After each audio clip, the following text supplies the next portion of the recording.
이 시간 우리의 온 마음과 뜻과 정성을 다해 2022년 10월 첫째 주 주일 예배를 하나님께 드리겠습니다. 다 같이 찬송가 10장 찬양 드리겠습니다.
교동문 41번 시편 97편의 말씀입니다. 저와 여러분이 한 절씩 교독하겠습니다. 여호와께서 다스리시나니 땅은 즐거워하며 허다한 섬은 기뻐할지어다.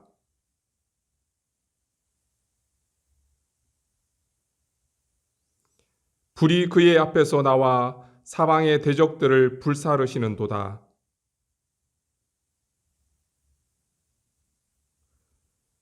산들이 여호와 앞 곧 온 땅의 주 앞에서 밀랍같이 녹았도다.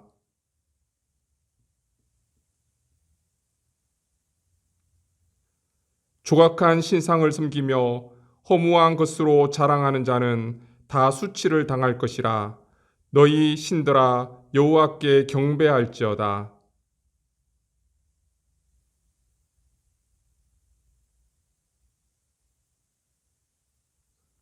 여호와여, 주는 온 땅 위에 지존하시고 모든 신들보다 위에 계시니이다.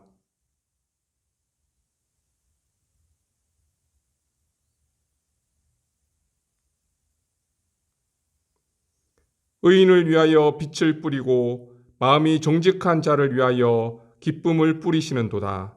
의인이여, 너희는 여호와로 말미암아 기뻐하며 그의 거룩한 이름에 감사할지어다. 아멘. 다 같이 사도신경하심으로 우리의 신앙을 고백하겠습니다. 나는 전능하신 아버지 하나님, 천지의 창조주를 믿습니다. 나는 그의 유일하신 아들, 우리 주 예수 그리스도를 믿습니다. 그는 성령으로 잉태되어 동정녀 마리아에게서 나시고 본디오 빌라도에게 고난을 받아 십자가에 못 박혀 죽으시고 장사된 지 사흘 만에 죽은 자 가운데서 다시 살아나셨으며 하늘에 오르시어 전능하신 아버지 하나님 우편에 앉아 계시다가 거기로부터 살아있는 자와 죽은 자를 심판하러 오십니다. 나는 성령을 믿으며 거룩한 공교회와 성도의 교제와 죄를 용서받는 것과 몸의 부활과 영생을 믿습니다. 아멘. 찬송가 90장 함께 찬양 드리겠습니다.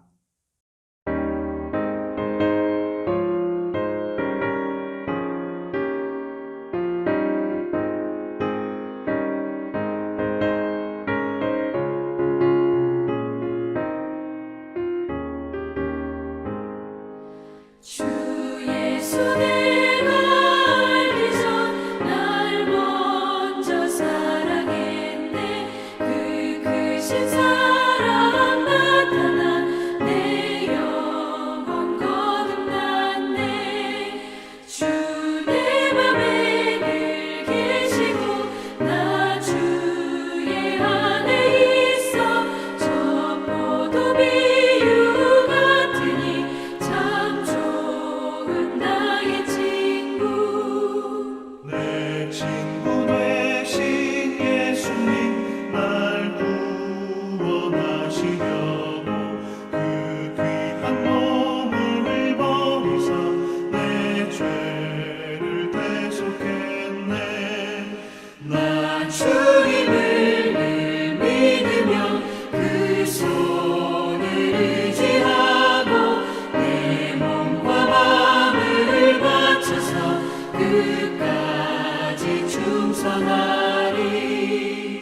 내 진실하신 친구여 그 은혜 내려주사 날 항상 보호하시고 내 방패 되옵소서.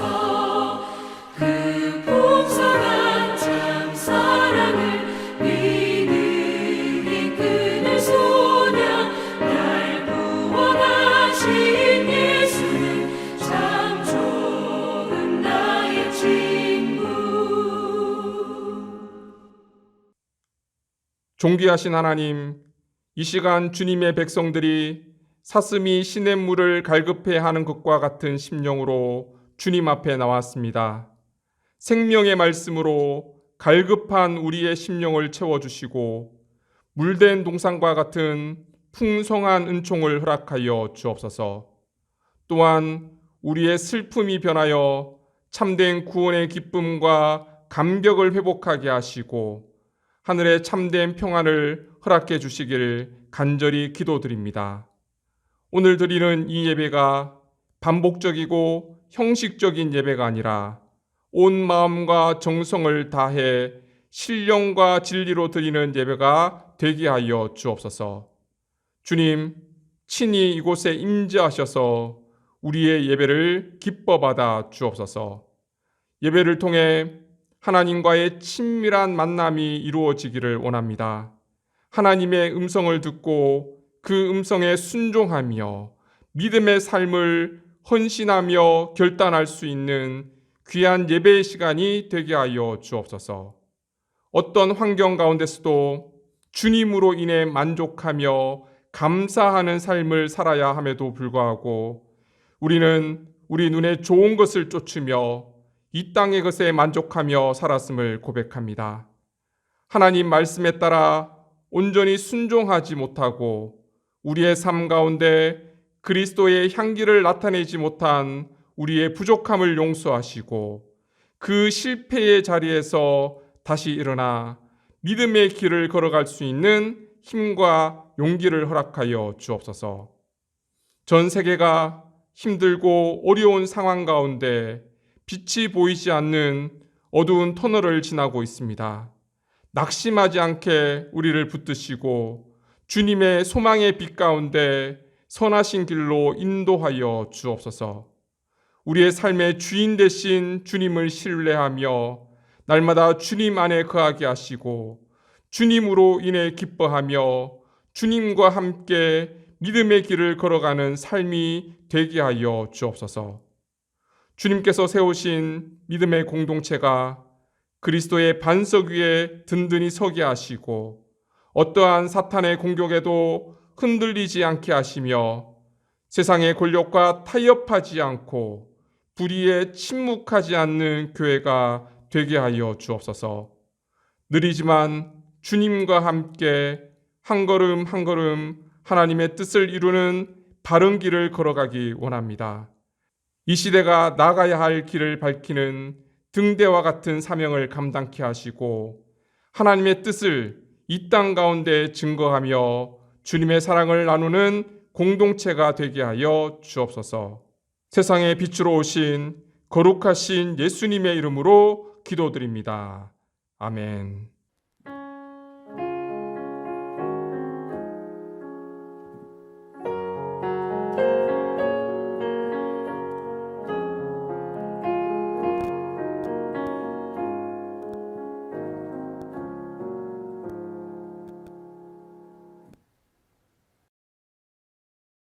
하나님께서 오늘 우리에게 주시는 말씀은 사사기 15장 9절에서 20절까지의 말씀입니다. 이제 하나님의 말씀을 받들어 봉독하겠습니다. 이에 블레셋 사람들이 올라와 유다의 진을 치고 레이에 가득한지라. 유다 사람들이 이르되 너희가 어찌하여 올라와서 우리를 치느냐. 그들이 대답하되 우리가 올라온 것은 삼손을 결박하여 그가 우리에게 행한 대로 그에게 행하려 함이로다 하는지라. 유다 사람 3,000명이 에담바위 틈에 내려가서 삼손에게 이르되 너는 블레셋 사람이 우리를 다스리는 줄을 알지 못하느냐. 내가 어찌하여 우리에게 이같이 행하였느냐 하니 삼손이 그들에게 이르되 그들이 내게 행한 대로 나도 그들에게 행하였노라 하니라. 그들이 삼손에게 이르되 우리가 너를 결박하여 블레셋 사람의 손에 넘겨주려고 내려왔노라 하니 삼손이 그들에게 이르되 너희가 나를 치지 아니하겠다고 내게 맹세하라 하매 그들이 삼손에게 말하여 이르되 아니라 우리가 다만 너를 단단히 결박하여 그들의 손에 넘겨줄 뿐이요 우리가 결단코 너를 죽이지 아니하리라 하고 새 밧줄 둘로 결박하고 바위 틈에서 그를 끌어내니라. 삼손이 레이의 이름에 블레셋 사람들이 그에게로 마주 나가며 소리 지를 때 여호와의 영이 삼손에게 갑자기 임하심에 그의 팔 위의 밧줄이 불탄 삼과 같이 그의 결박되었던 손에서 떨어진지라. 삼손이 나귀의 새 턱뼈를 보고 손을 내밀어 집어들고 그것으로 1,000명을 죽이고 이르되 나귀의 턱뼈로 한 더미 두 더미를 쌓았으며 나귀의 턱뼈로 내가 1,000명을 죽였도다 하니라. 그가 말을 마치고 턱뼈를 자기 손에서 내던지고 그곳을 라만 레이라 이름하였더라. 삼손이 심히 목이 말라 여호와께 부르짖어 이르되 주께서 종의 손을 통하여 이 큰 구원을 베푸셨사오나 내가 이제 목말라 죽어서 할례 받지 못한 자들의 손에 떨어지겠나이다 하니 하나님이 레이에서 한 우묵한 곳을 터뜨리시니 거기서 물이 솟아 나오는지라.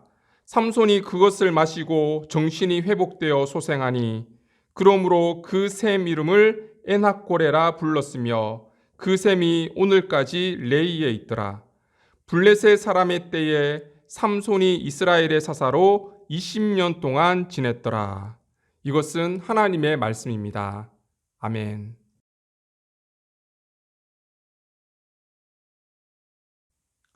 지난주 우리는 삼손의 수수께끼와 관련된 사건을 함께 나누었습니다. 삼손의 수수께끼 뒤에 감춰진 사사기 기자의 진짜 수수께끼 문제가 있었죠. 무엇입니까? 하나님은 왜 삼손과 같은 사람을 이스라엘의 사사로 하나님의 도구로 사용하셨는가입니다. 이 수수께끼에 대한 정답이 무엇입니까? 그것은 삼손만의 이야기가 아니기 때문입니다. 다시 말하면 삼손을 통해 이 땅의 모든 사람들의 삶을 보여주고 있는 거예요. 태초에 아담과 하와를 비롯해서 이스라엘 모든 백성들, 그리고 오늘 우리의 삶이 삼손과 조금도 다르지 않다는 거지요. 그럼에도 하나님은 삼손을 사용하시듯이 오늘 우리를 사용하시잖아요. 이것이 바로 하나님의 은혜입니다. 그리고 즐거워야 할 결혼식에서 있었던 사소한 수수께끼 문제 하나가 엄청난 파괴를 가져왔음을 살펴보았습니다. 이전까지 삼손의 행동은 나실인으로서 일탈 행동에 지나지 않았습니다. 부정한 시체를 아무렇지 않게 만진다거나 포도주를 마신다거나 하나님께서 금하신 이방인과의 결혼식을 하는 문제는 하나님께서 주신 사명을 망각하고 방탕한 삶을 살았던 한 사사의 일탈 행동에 불과합니다. 그런데 삼손의 수수께끼 사건은 개인을 뛰어넘어서 블레셋과 끊임없이 대립하게 하는 모멘텀이 되는 사건이 되었다는 거예요. 수수께끼에 진 삼손이 빚을 갚기 위해서 어떻게 합니까? 자신을 속인 블레셋 사람들에 대한 분노 때문에 블레셋의 큰 도시를 찾아가서 그곳에서 30명의 사람을 죽이고 명품옷을 약탈해 갑니다. 그리고 그 명품옷을 내기에 이긴 사람들에게 나누어 줘요. 이 사건으로 인해서 삼손의 결혼도 파탄나고 맙니다. 장인은 삼손이 떠나자 그의 아내를 다른 사람에게 줘버렸던 거예요. 나중에 삼손이 아내를 잊지 못해서 다시 찾아왔을 때는 이미 때가 늦어버렸습니다. 자신의 아내가 다른 사람에게 시집 갔다는 이야기를 듣고는 삼손은 다시 폭주합니다. 추수 때가 되어서 곡식을 거둬야 하는데 그때 삼손은 블레셋 한 마을에 불을 질러서 모든 곡식과 포도원을 불태워 버립니다. 블레셋 사람들은 이 화재 사건의 범인이 삼손인 것을 알고 어떻게 합니까? 삼손의 장인과 아내를 잡아서 불태워 죽여버립니다. 그러자 삼손도 가만히 있을 수가 없었죠. 사사기 15장 7절 8절입니다. 삼손이 그들에게 이르되 너희가 이같이 행하였은즉 내가 너희에게 원수를 갚고야 말리라 하고 블레셋 사람들의 정강이와 넓적다리를 크게 쳐서 죽이고 내려가서 에담 바위 틈에 머물렀더라. 삼손은 블레셋 사람들을 크게 도륙하고 에담 바위 틈에 숨어 지냅니다. 여러분 지금까지 삼손의 모습을 한번 보십시오. 삼손의 모든 행동이 하나님의 백성들이 마땅히 진멸해야 할 이방인에 대해서 사사로서 거룩한 전쟁을 수행하고 있는 것으로 보이십니까? 아니죠. 삼손은 그럴 의사가 전혀 없었습니다. 일제 강점기 때 우리나라 지도자가 일본 여인과 결혼했다면 그것이 무슨 의미겠습니까? 일본의 통치를 인정하고 일본을 배경 삼아서 자신의 지위를 지키고자 하는 게 아니었겠습니까? 삼손이 어떤 생각을 가지고 있었는지 정확히 알 수는 없지만 적어도 블레셋 여인과 결혼했다는 것은 블레셋을 전쟁의 대상으로 생각하지 않았다는 거예요. 사돈지간이니 적당히 잘 지내고 싶은 마음이 있었겠죠. 그런데 하나님은 그런 삼손을 그냥 내버려 두시지 않았습니다. 삼손의 의도와는 전혀 상관없이 계속 블레셋과 대립하게 만들고 계시는 거예요. 개인적인 분노와 복수를 이스라엘의 구원을 이루는 도구로 하나님께서 사용하고 계셨던 거예요. 그래서 오늘 본문은 지금까지와 전혀 다른 방향으로 이야기가 전개되어집니다. 오늘 본문 9절 10절 말씀을 같이 한번 읽겠습니다. 이에 블레셋 사람들이 올라와 유다의 진을 치고 레히에 가득한지라. 유다 사람들이 이르되 너희가 어찌하여 올라와서 우리를 치느냐. 그들이 대답하되 우리가 올라온 것은 삼손을 결박하여 그가 우리에게 행한 대로 그에게 행하려 함이로다 하는지라. 삼손 개인과 블레셋 사람들과의 대립이 이제는 이스라엘과의 대립으로 발전하고 있다는 거예요. 이 부분에 대해서 불락은 이렇게 말합니다. 삼손이 유다로 이동한 것은 블레셋 사람들과 그의 개인적인 불화와 다툼을 국제적인 갈등으로 진전시켜준다. 바로 이것은 하나님께서 원하시던 바로 그 모습이기도 하다. 여러분, 유다 지파가 어떤 지파입니까? 사사기 1장 1절 2절에 보면 이렇게 말씀이 기록되어 있습니다. 요수아가 죽은 후에 이스라엘 자손이 여호와께 여쭈어 이르되 우리 가운데 누가 먼저 올라가서 가나안 족속과 싸우리까? 여호와께서 이르시되 유다가 올라갈지니라. 보라, 내가 이 땅을 그의 손에 넘겨주었노라 하시니라. 요수아가 죽은 후 혼란한 상황 가운데 가나안 전쟁을 시작하고 그 전쟁을 주도해 나갔던 지파가 바로 유다 지파였습니다.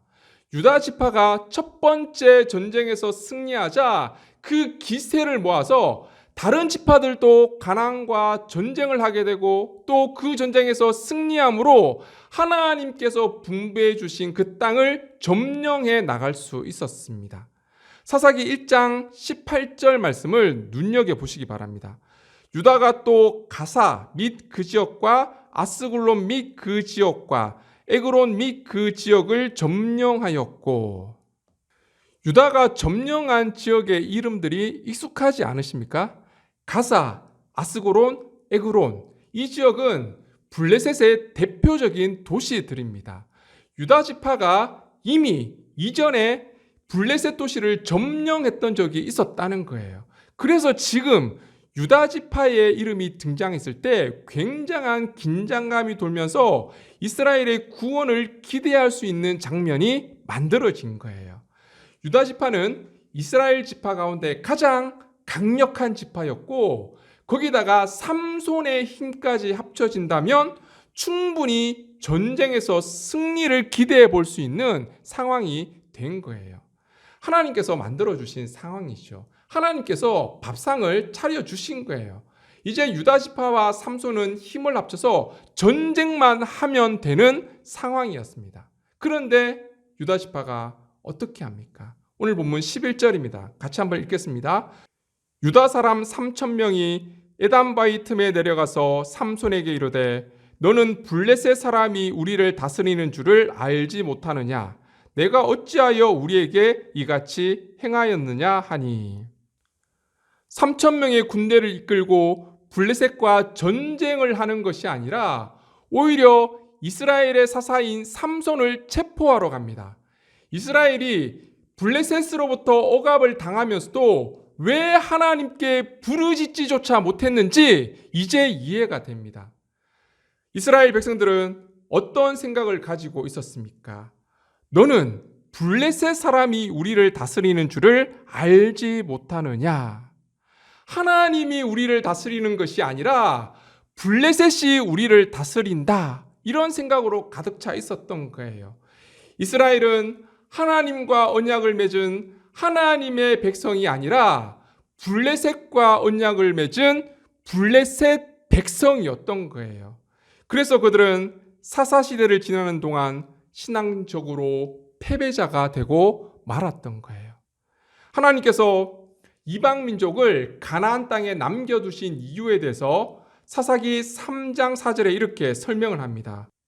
남겨두신 이 이방 민족들로 이스라엘을 시험하사 여호와께서 모세를 통하여 그들의 조상들에게 이르신 명령들을 순종하는지 알고자 하셨더라. 이스라엘이 하나님의 명령에 순종하는지 안 하는지 테스트하기 위해서 가나안 민족을 남겨두셨다는 거예요. 왜냐하면 순종을 통해서만 가나안 땅을 하나님께서 통치하시는 하나님 나라로 만들어갈 수 있었기 때문입니다. 순종이 없이는 불가능해요. 그런데 이스라엘 백성들은 이 하나님의 테스트에 완전히 실패하고 말았다는 겁니다.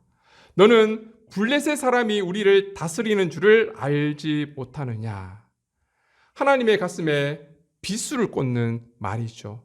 하나님께서 이 말을 듣고 얼마나 마음이 아프셨을까요? 방지일 목사님이라고 한국 교회에 어른이 계셨어요. 104세까지 정정하게 사셨는데요.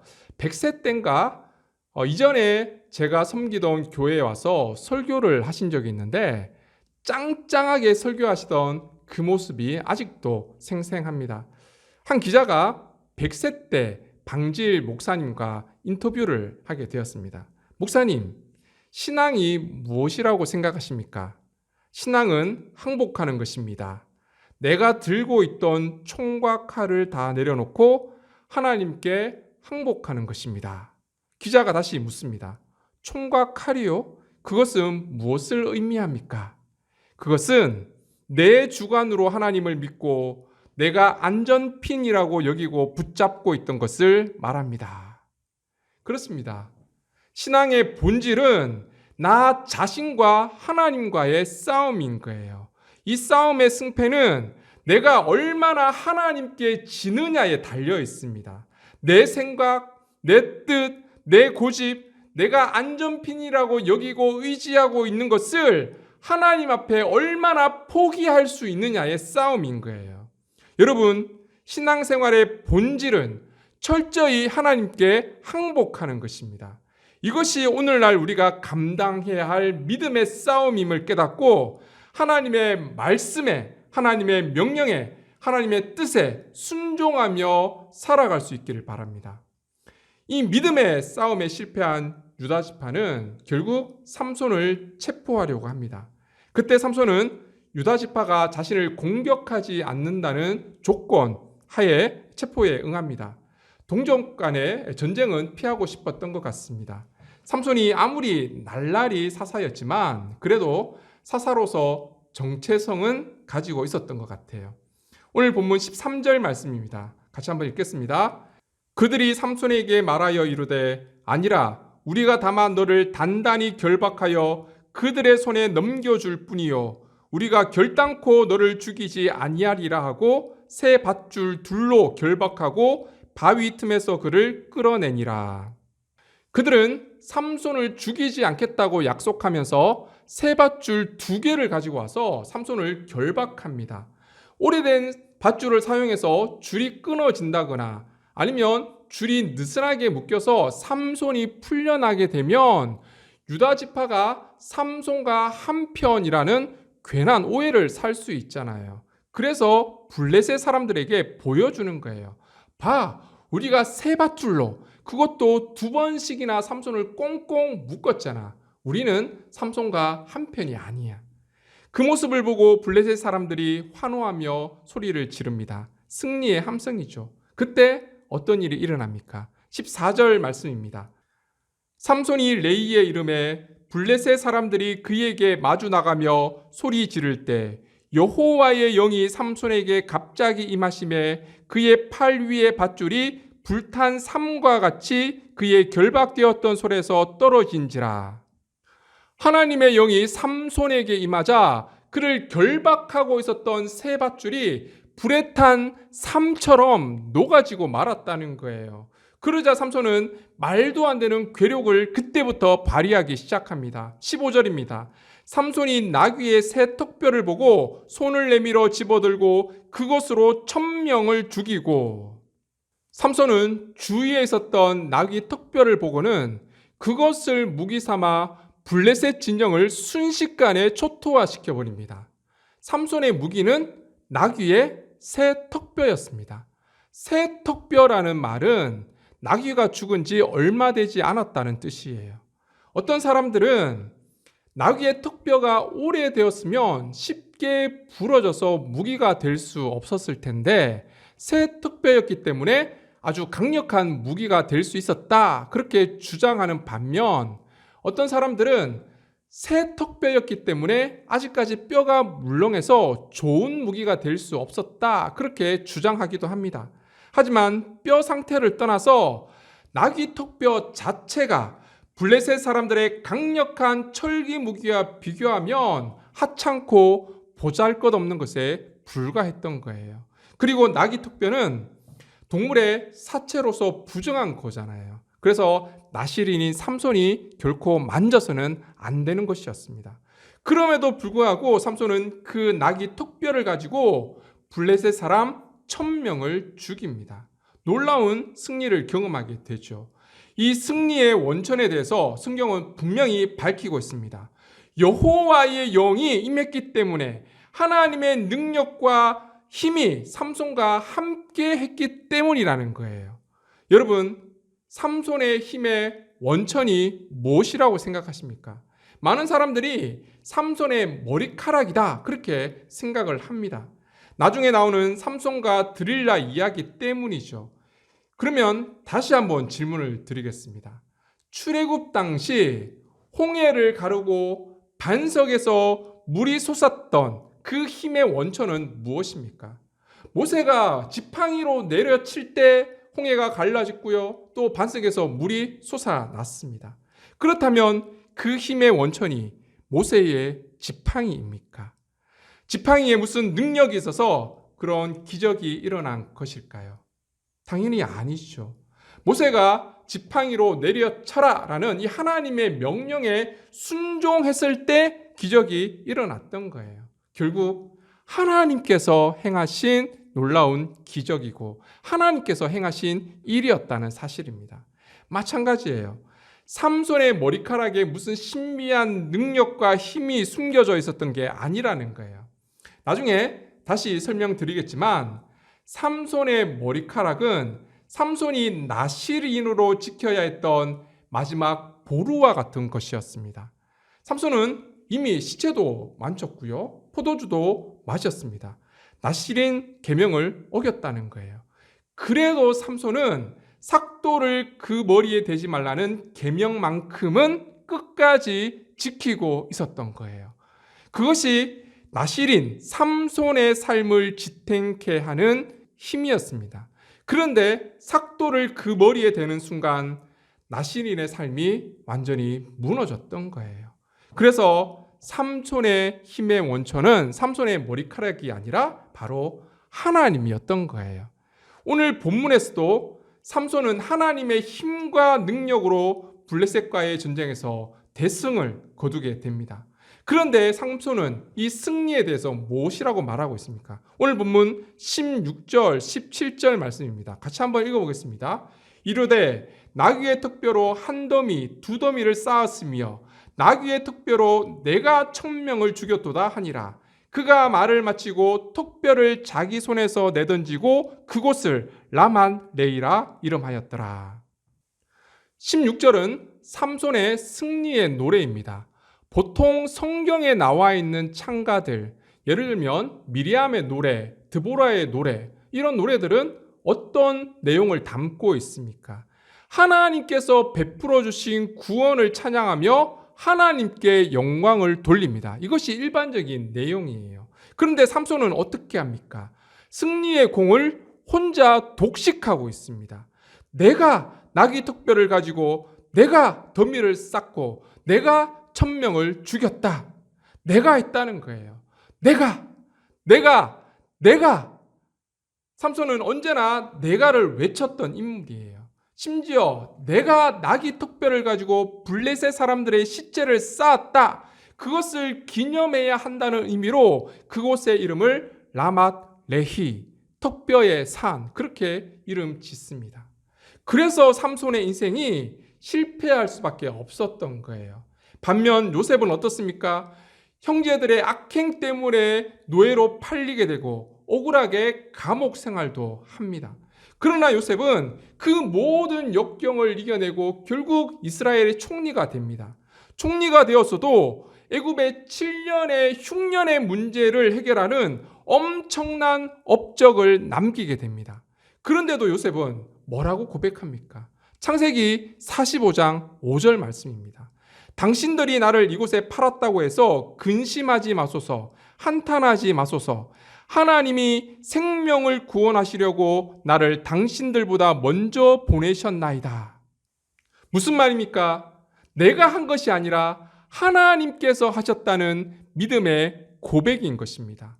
삼손은 내가 주어가 되고 주인이 되는 삶을 살았던 반면 요셉은 하나님이 주어가 되고 하나님이 주인 되는 삶을 살았습니다.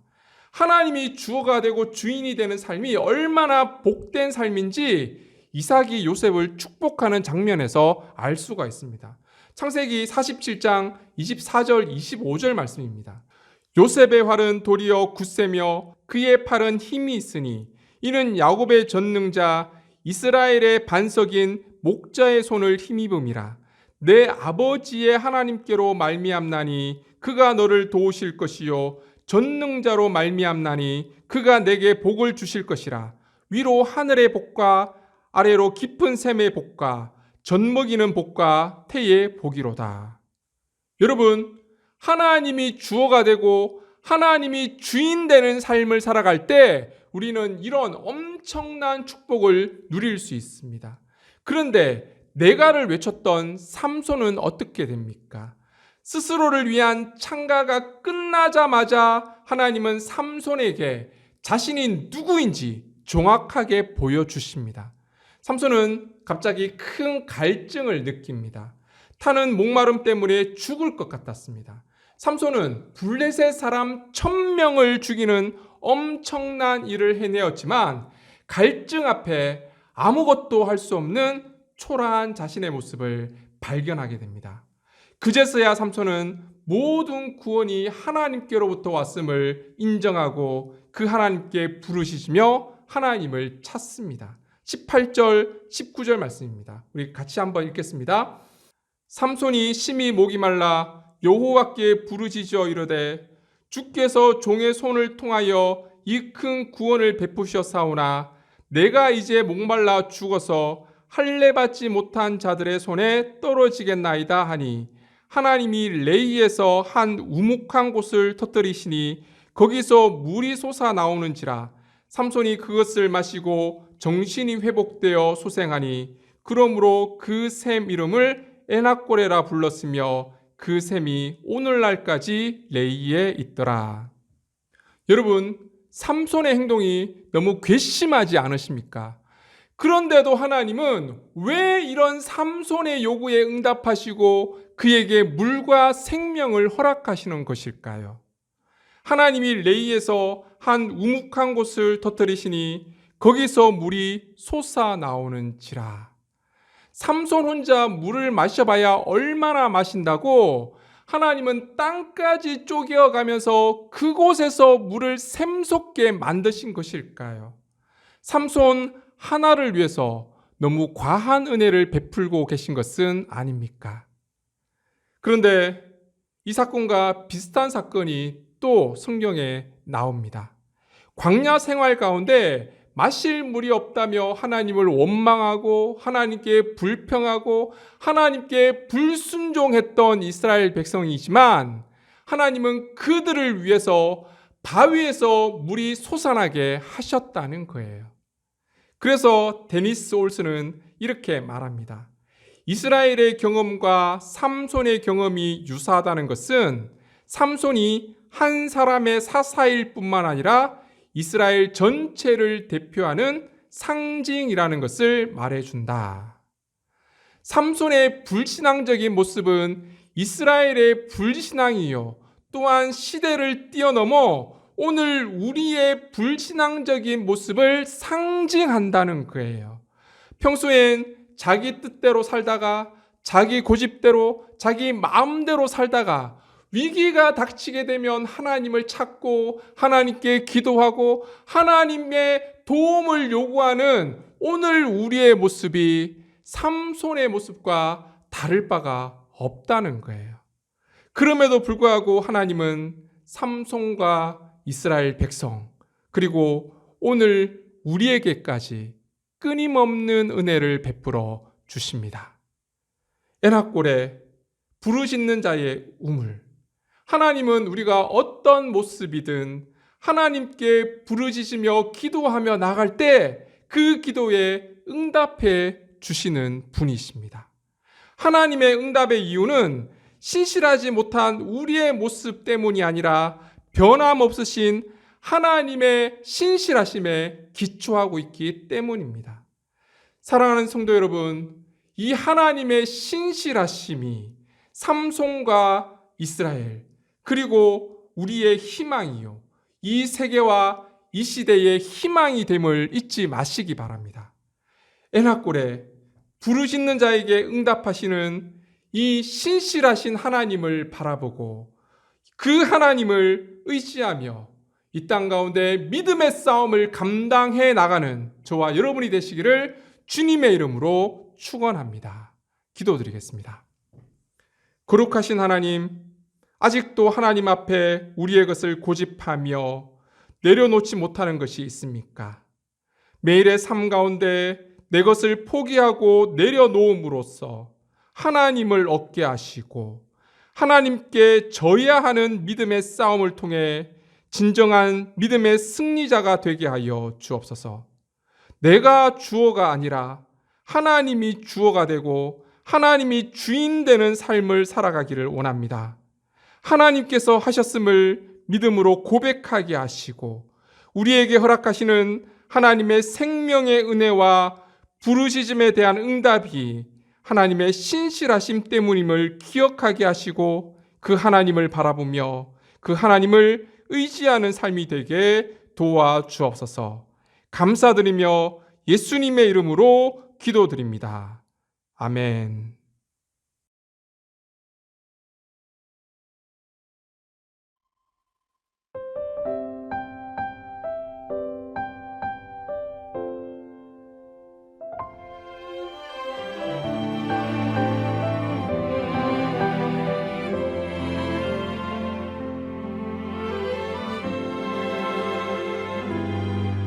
내가 누려왔던 모든 것들이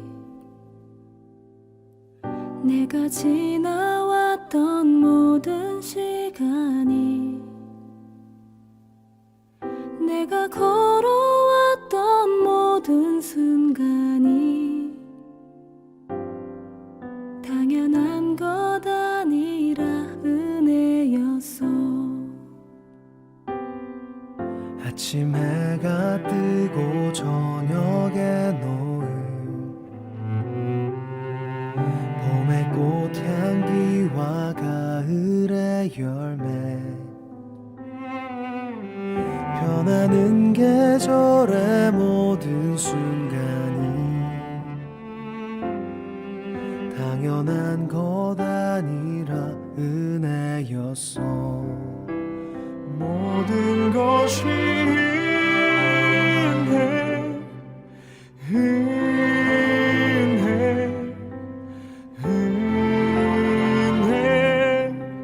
한없는 은혜 내 삶에 당연한 건 하나도 없었던 것을 모든 것이 은혜였어.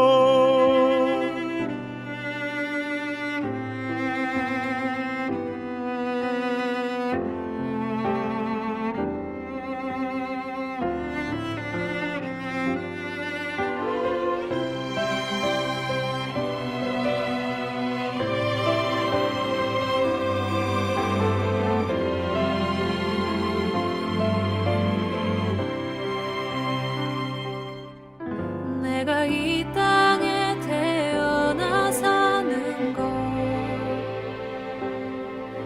어린아이 시절과 지금까지 숨을 쉬며 살며 꿈을 꾸는 삶 당연한 것 아니라 은혜였소. 내가 하나님의 자녀로 살며 오늘 찬양하고 예배하는 삶 복음을 전할 수 있는 축복이 당연한 것 아니라 은혜였소. 모든 것이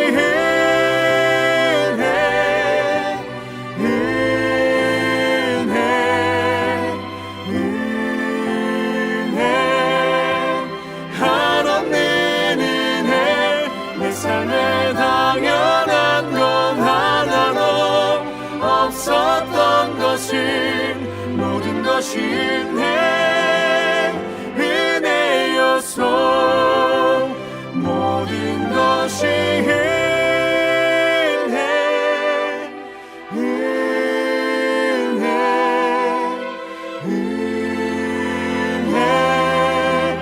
한없는 은혜 내 삶에 당연한 건 하나도 없었던 것을 모든 것이 은혜였소. 모든 것이 것이 은혜였소. 모든 것이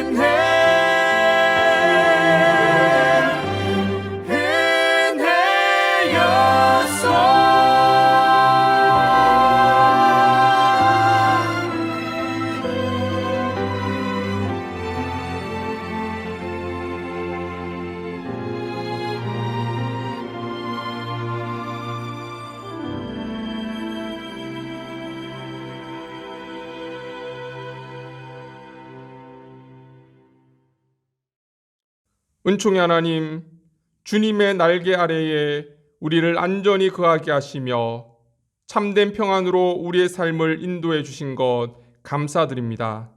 전쟁으로, 이상 기후로, 식량 부족과 인플레이션으로 세계적 경제 공황 가운데 살아가고 있지만 하나님의 도움의 손길이 함께 하셔서 우리의 가정과 직장과 삶의 터전을 지켜주시니 감사합니다. 이 시간 하나님의 크신 은혜와 사랑에 감사하며 우리의 삶이 담겨진 귀한 예물을 하나님께 정성껏 올려드립니다. 우리 마음의 중심을 보시는 하나님, 과부의 두렙돈과 같이 우리의 예물을 기뻐 받아주시고 하늘나라 영광 삼아 주옵소서.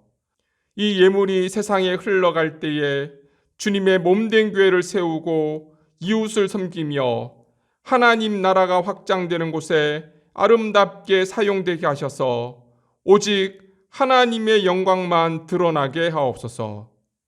새롭게 한 주간을 살아가는 주님의 백성들을 축복하여 주옵소서. 말씀 가운데 하나님의 뜻을 온전히 이루어 가게 하시고 순종함으로 믿음의 싸움을 감당하게 도와주옵소서.